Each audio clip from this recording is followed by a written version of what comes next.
So talking more about your career, what would you say some of the most significant milestones and achievements have been in your career? No matter how big or small, but just you personally, where you were like, yeah, I'm making it. I'm keeping younger Lucy happy. Oh, that is such a lovely question. Because I didn't realise until later how important it was to keep younger Lucy happy. Yeah. And I always say it's working at the Olympics. Being able to say I've worked at 4, been invited to 6 is like, to me, like one of the biggest, bestest thing in the world. And it's so addictive that my personal like career trajectory and like plan in life is to be able to get to the next one and to the next one and develop those roles. I think I'm incredibly fortunate that I was even able to get a role at my first Olympics and have that experience in itself, because it's just so unique. Yeah. And that I think is such a learning, because it's taught me that if you have that option, you need to be able to like fill it. Like if you see something that needs to be changed, you have the ability to do something about it. Yeah. So yeah, London 2012, Sochi 2014, Pyeongchang 2018, Tokyo 2020, 21, and turned down Rio because I just got a job at Vice. And I wanted to move to London and try that, and to work at Vice was at the time like the most incredible opportunity. And then I also turned down Beijing to basically embark on this other hybrid sort of world that I have, where I also do talent execing, talent booking, as well as presenting. Yeah. So I think it's the best way to travel, and I know that you'd agree also. Yeah. Working and being able to see the world is, again, super privileged, but the best way to do it. Yeah. Because for whatever reason, you're given a parameter of you are safe, and you have sort of a guide as to what you're there for, but you also have a purpose. Yeah. And sometimes I think when you don't know where to travel, you go traveling, you can be a little bit like lost and whimsical. But I think as you're growing, so this is for anybody that might be like developing and wanting to know where to go, if you're working away, you're able to like gain so much more life experience. Completely agree. Yeah, that's one of the best parts I'd say about my job, is just the travel. Like when I first joined Red Torch over 6 years ago now, 2 months of joining, they're like, right, you're off to Japan to go do Feast World Series. And I was like, okay, great.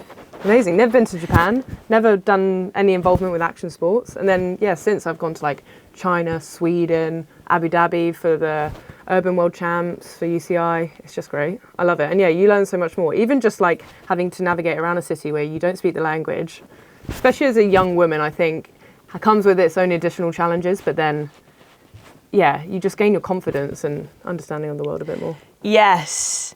That's really interesting as well, as you say that as a woman. Yeah. In those experiences. I had a bizarre experience at the Sochi Winter Olympics. Oh, yeah. So I was only 2014. How old was I? Just graduated. So I think I just turned 22. And I graduated, moved to America because my parents were living there at the time. Like another super and incredible experience, which opened my eyes up to sport in America, from like fitness events to other types of sports. And I was suddenly going to Russia with NBC News to cover the Olympics with the Today Show.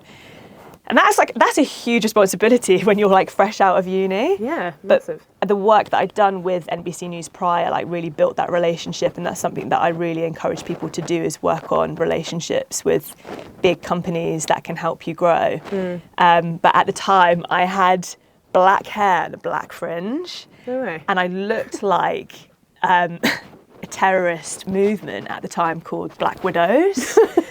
So one day I'm like, Russia, I'm like going through security to get into Olympic Park, which is super hard to get into anyway. Yeah. And I got taken away by security there that were dressed in like Russian military clothing. Yeah. And you get partnered up. You're told to always have someone with you, so you're not always by yourself. And I get taken into a search room, and I know that the person that was waiting with me is there, so I didn't feel too scared. So it was like women and women looking after one another. Yeah. But at the same time, I'm being taken into this room, and I'm being felt by 2 women. Fortunately, if it was men, this would have been a whole other story. Yeah. But they're like fumbling around, feeling everything, touching my Jessica Simpson bra. Classic. And clearly trying to find something. And the language barrier, Yeah. it was just all so bizarre. But I left that room just thinking, I just have to accept that that's like a normal experience, like it's fine. But fortunately, at NBC News, their security, they were aware. I spoke to my production manager, they told them, and we were in a security meeting, we discussed it, and they were so angry. They were like, they took it really seriously. But what was interesting that I didn't know that I had the ability to raise something. Yeah. And I feel there's something so important to be learnt about that, especially with women in all industries, especially sport, in feeling like you can't speak up and say anything. Yeah. Because you so can. But it's funny how we have been raised to just deal with a lot of stuff. Yeah. Just keep your head down, get on with it. Yeah. God, that does sound terrifying. But You might not want to have to use that story, but a little anecdote you nonetheless. referred to yourself as a terrorist. And that's why I'm in my